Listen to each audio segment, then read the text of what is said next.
বিবির সঙ্গে আলাদা ব্যবহার, প্রেমিকের সঙ্গে আলাদা ব্যবহার। বউ ফোন করছে, কোথায় আছে? সুজাপুর বাজারে। হ্যালো, তুমি ভাত খাবে না? তাড়াতাড়ি চলে এসো, রেডি হয়ে গেছে। ফোনটা ব্যস্ত আছে, কাজে পরে করবি। বউ।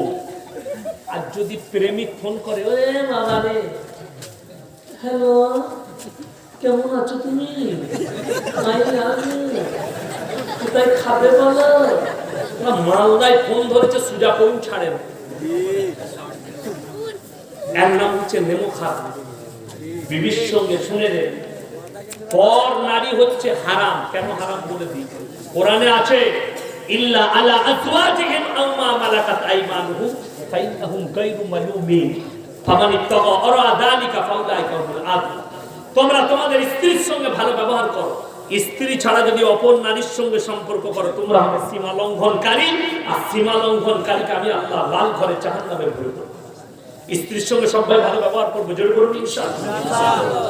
স্ত্রী এমন একটা দৌলত, এমন একটা আল্লাহ দিয়া নিয়ামত, আপনি অনুভব করতে পারবেন। আচ্ছা বলুন, যদি সুজাপুর বাস স্ট্যান্ডে লোকের বইয়ের সাথে গল্প করেন, ভেতরটা কি হবে? খালি হাওড়া আর শিয়াল দা দা। কেউ দেখলেন কি? কেউ দেখলেন? খালি একবার ঠিক বলছি তো বলছি, চারিদিকে তাকাবে, খালি ভেতরটা দাম দাম করবে। কেউ দেখেন কি? আমার পাড়ার লোক দেখছে না। কিন্তু যদি সারা রাত বিবির সঙ্গে গল্প করো, পৃথিবীর কেউ সমালোচনা করবে না, তোমার পাড়ার কেউ করবে না। সারা রাত বিবির সাথে গল্প করছিল।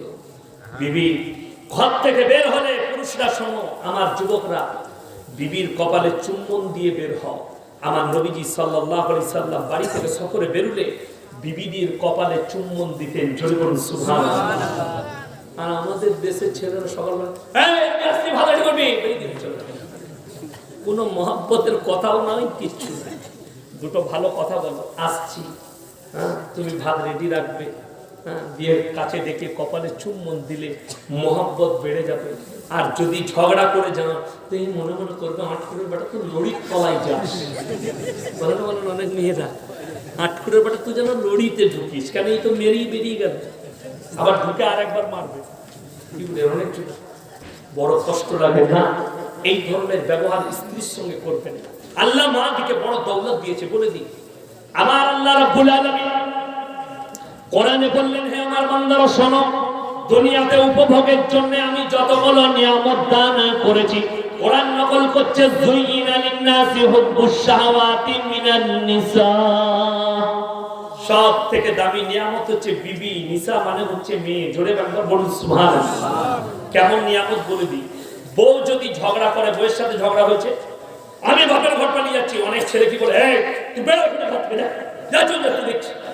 চলে গেল বউ, 3 দিন গেল, 4 দিন গেল, 5 দিন গেল, কোন নাই। 1 সপ্তাহ পরে আর ঘুম আসছে না রাতের বেলা। 12টার পরে খালি বউকে খিচি খিচি করে খালি মিস কল মারছে। বউ বল, মিস কল মারছো কেন? আবার রাত পর্যন্ত চিল্লাচ্ছ কেন? মাল একদম ঠান্ডা। 1 সপ্তাহ পরে কি বুঝলে? তার নাম হচ্ছে বিবি। এত বড় দৌলত দিয়েছে। শোনো, যাদের বিবি থাকতে বিবি মারা গেছে, তাদেরকে জিজ্ঞেস করো, বিবি আল্লাহর কত বড় নিয়ামত, স্ত্রী কত বড় নিয়ামত। 5টা বেটা থাকবে, বাপকে বলবে 5টা বৌমা, আপনার এতটুকু কষ্ট হবে না। আরে বোকারা, সব খিদমত করবি, কিন্তু রাত্রে এসার পরে খানা খেয়ে রাত 9টায় সবাই নিজের নিজের বিবিকে নিয়ে বেটারা ঘরে ঢুকে যাবে। এক কোণে কামরায় বুড়ো মানুষ একা পড়ে থাকবে। রাতের বেলায় যদি পিশাব লাগে, কারেন্ট যদি চলে যায়, অন্ধকার হয়ে যায়, বিছানায় মুক্ত হবে, নাহলে ঘরের কোণে। বিবি থাকলে কি হতো? দাঁড়াও, চিন্তা করো না, এতটুকু বালতিতে মুতো আমি ফেলে দিয়ে আসবো, সিলিমচিতে মুতো আমি ফেলে দিয়ে আসছি। কিন্তু আমাদের দেখেছেন, বলে দিই বিবি কি, যদি কারোর অ্যাক্সিডেন্ট হয়ে কোনো বিপদ হয়ে পা ভাঙে, ভাঙে না? ভাঙে না। ঘরে শুয়ে আছে, ও পিসাব লেগেছে, বউ বলছে, গো আমি যেতে পারবো না, গো একবার ই করতে, বালতিটা নিয়ে এসে এখানে মুখে দিয়ে ফেলে দিয়ে আসবে। বিবি তার স্বামীর খিদমতে, তুমি বালতিতে মুতো তোমার স্ত্রী ফেলে দিয়ে আসে। কিন্তু যদি বইয়ের পা ভাঙে, আর বউ যদি বলে চলতে পারছো নাকি, নিয়ে গিয়ে পিসাবখানে বস করে দিবে, বইয়ের মুখ ফেলাবে না। ঠিক বলছিল, ভুল বলছি? ইসলাম এত সুন্দর, আল্লাহ এত বড় নিয়ামত দিয়েছে। শোনো, যায়না লিন-নাসি হুব্বুশ শাহাওয়াতি মিনান নিসা ওয়াল বানিনা ওয়াল কানাতিরিল মুকান্তারাতি মিনাদ দামি ওয়াল ফিদ্দা। তারপরে আমি দিয়েছি তোমাদের সন্তানের সন্ততি, তোমাদের সন্তান দিয়েছি যাদের মুখ দেখে সবকিছু ভুলে যাবে, তোমার টেনশন দূর হবে। বাড়িতে এসে সুন্দর তোমার বেটার চেহারাটা দেখবে, বিটির চেহারা দেখবে, তোমার মনের টেনশন দূর হবে। বাজারে ঝগড়া হয়েছে, ব্যবসায়ী টেনশন এসছে, বেটার মুখটা যখন দেখবেন, বাপের গালে চুমু খাবে, বিটি যখন তোমার ঠোঁটে চুমু খাবে, সব টেনশন দূর হয়ে যাবে। জোরে বলুন সুবহানাল্লাহ। আর তোমাদেরকে দিয়েছি রূপা আর সোনা, উপভোগ করো। তোমাদের জন্য সওয়ারি করেছি, কি ঘোড়াকে তোমরা সওয়ারি হও, ব্যবসা বাণিজ্য করো। আর নিয়ামত দিয়েছি, বিচি দিয়েছি, খেতি বাড়ি, ধান শস্য গম আলু ইত্যাদি তোমরা উৎপন্ন করো আর তোমরা নিজেরা উপভোগ করো। জোরে বলুন সুবহানাল্লাহ। শুধু তাই নয়, আমার আল্লাহ বলেন, হে নবী, এত বড় নিয়ামত দেওয়ার পর ওটাদিকে বলে দাও এগুলো শুধু আমি দুনিয়াতে উপভোগ করতে দিয়েছি, শুধু দুনিয়ার জন্য। কেন? দুনিয়াটা হচ্ছে আমাল হায়াতুদ দুনিয়া ইল্লা মাতাউল গুরুর। এই দুনিয়া তোমাদের জন্য সম্পূর্ণ ধোঁকা।